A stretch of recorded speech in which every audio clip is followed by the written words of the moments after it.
Hi folks, Dan here, welcome, thank you for joining us. I'm here with Mark and Sanna from Cousin Jacks Pasty Co. in Bondi, and we're here to talk about, well first of all, their business. It's a fascinating business and a fantastic opportunity, and we want to just talk about some of the ins and outs of the business itself, where it was 5 years ago, where it is now, and why there's an opportunity for you, the viewer.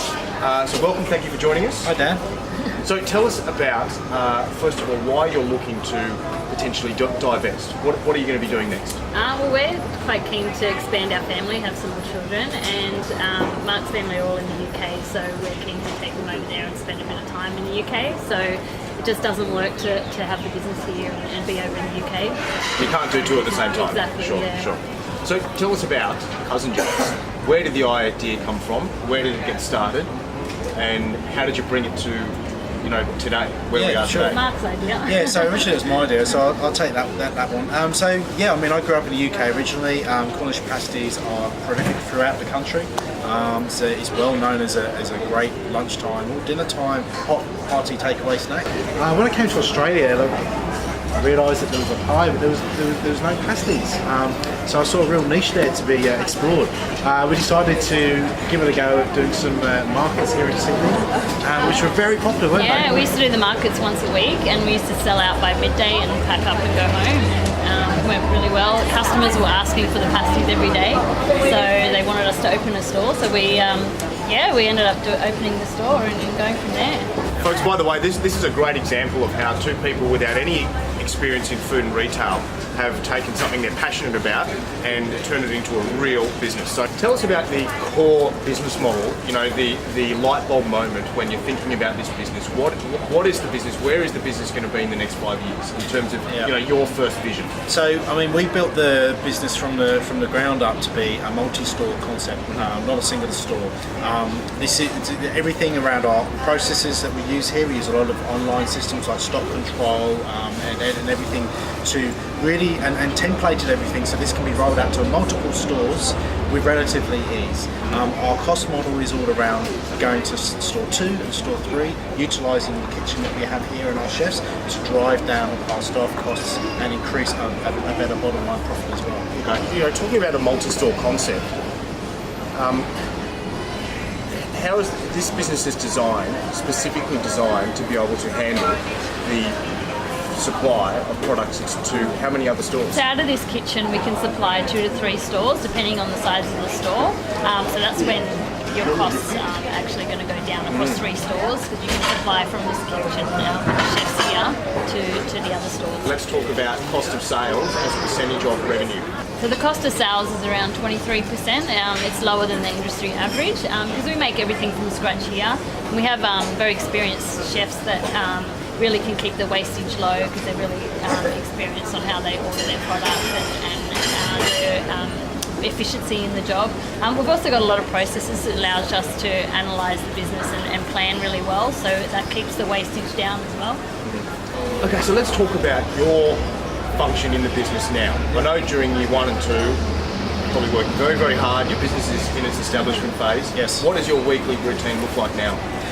Well, me personally, I do very little towards the business now.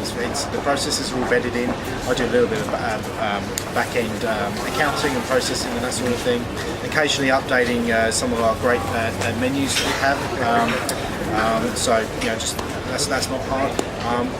Sanna? Yeah, I used to manage the store. Now I've passed on the management to the staff, so it can essentially operate on its own. I come in a couple times a week to make sure everything's alright, say hello to the staff. If they have any problems with any of their machinery, I help them out with that.